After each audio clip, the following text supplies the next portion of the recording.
Your ego is holding you back, sis, and you would be much further in life if you just let it go. So many people are unclear of who they are and what they actually offer. And many more still are embarrassed because they know they don't have much to offer. They know that they're not the people, the women that they want to be. So instead of putting in the work to become their best self, they overinflate themselves. They develop a larger-than-life ego. They waste their time obsessing over their egos. And before you know it, they look up and years have passed. And they have nothing to show for the time. They lack skills, they lack development, and consequently, they lack success. So now the ego that they used to carry around to mask who they really are actually exposes them, because there's a big gap between who they say they are and who they actually are. And this is why you'd be way further in life if you just let it go. It's far better to just put the work in. It's far better to just actually be successful instead of having to pretend about it. In this video, I'm going to teach you how to get rid of your ego so that you can step into the most successful era of your life. And if you're new here, hi girl, my name is Marsella Christina, and on this channel, I teach women how to become their highest selves. So if that's something that you're interested in, be sure to subscribe. I do understand that on some level, your ego is necessary, because on some level, it helps us communicate to the world who we are. But it needs to be checked, because when it's left unchecked, it can really become a huge barrier for you. So if you're serious about removing barriers in your life this year, be sure to watch until the end of the video for my most important tip.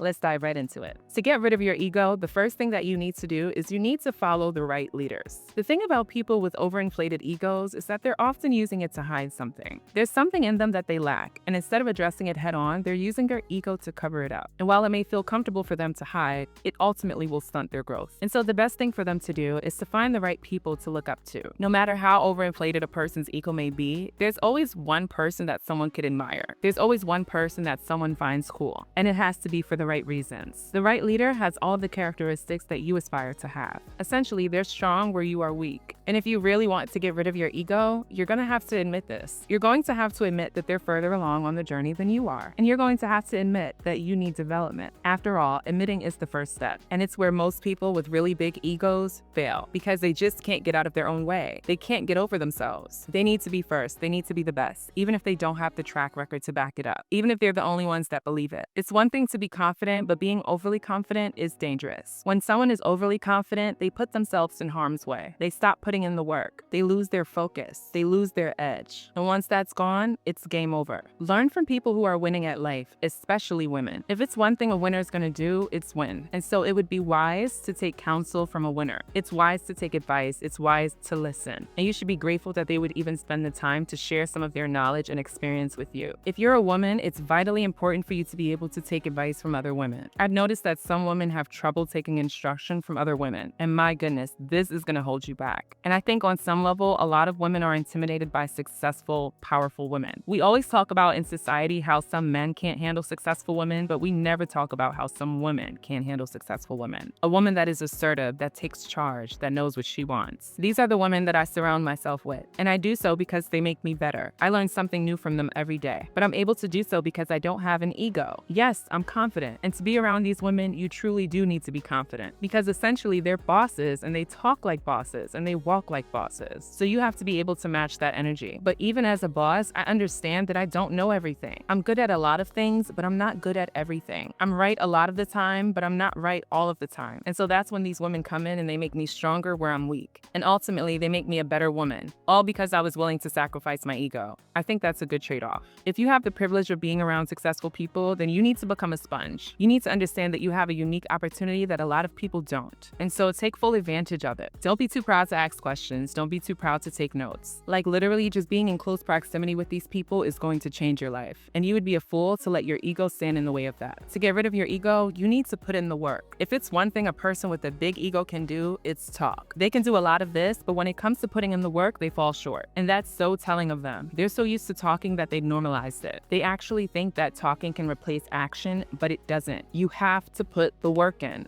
No one is coming to save you. Jesus saves, but he still expects you to complete your assignment. We all have work to do on this planet. And so you have to understand that talking about the work or talking about doing the work is not the same as actually doing the work. I know so many people that waste their talents, waste their gifts because they refuse to put the work in. They think that just because they're talented that they can just get by. No, you have to show up. You have to get serious about your dreams and about your future. Figure out how to get to where you want to go. And if you don't know where you want to go, then start there and come up with the plan, map out what it's going to take, and then set realistic goals for yourself. Because if you ever want to become successful, if you ever want to live a life that you don't need an ego for, then this is what it's going to take. Every time you show up, every time you put the work in, you get further and further away from your ego because you start paying the price for it. A lot of people with an ego don't even know what it costs. They don't understand the cost of sacrifices, the cost of hard work, the cost of being a disciplined person. So once you start showing up and you start paying that price, oh yeah, things are going to change for you. You have to learn how to block out the noise. I've come to understand that there will always be distractions in life. There will always be noise in this world. But as long as I'm able to tap in, as long as I can quiet myself, then that's all that I need. I don't need to shout at the world. That's ego. I just need to decide on who I want to be within myself. That trumps yelling anytime, because that's the decision that I have 100% control of. And it's not something that I need validation for. All I have to do is decide who I want to be and commit myself to becoming that person. To get rid of your ego, find your purpose. So many people don't know what their purpose is in life.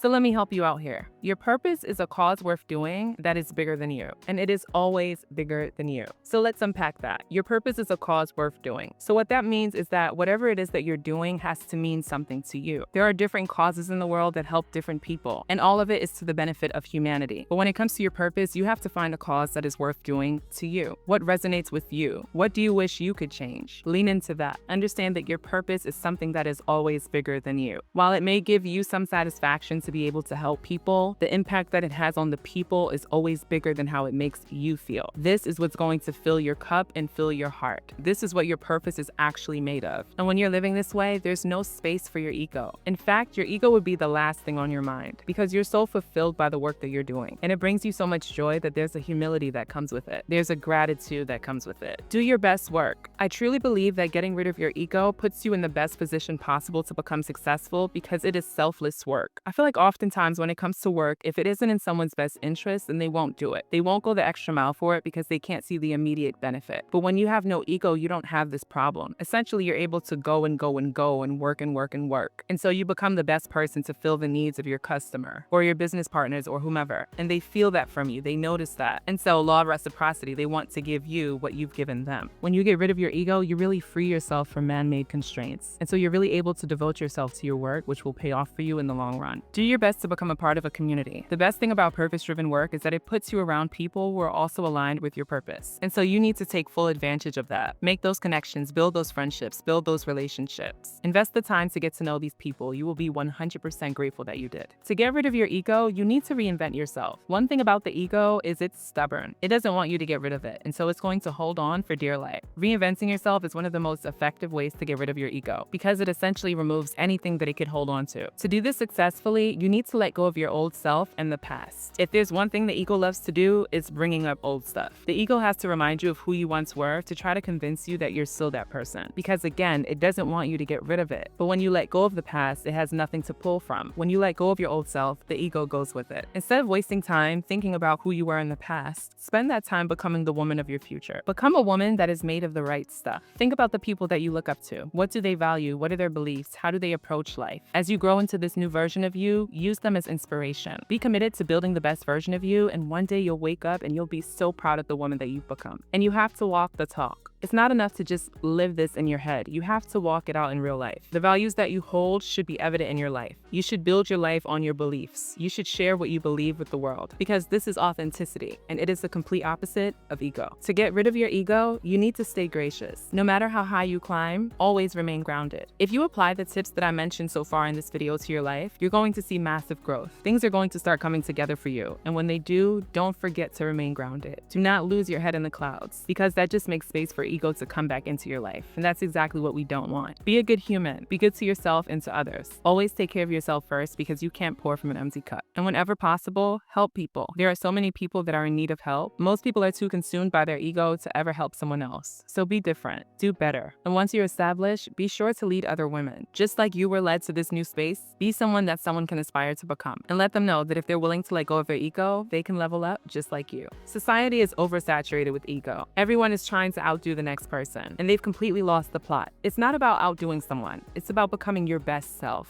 The only person you should be looking to outdo is you. So I hope you make the decision to do so and become your highest self. Now I want to hear from you. Have you gotten rid of your ego? Drop it in the comments below. And if you've made it to the end of this video, thank you. Be sure to subscribe. We'd love to have you become a part of the family. Earlier, I mentioned that to get rid of your ego, you have to reinvent yourself. And one of the best ways to do that as a woman is to enhance your femininity. So watch this video for 5 micro habits to increase feminine energy. Okay, my loves, until next time, take good care of yourselves.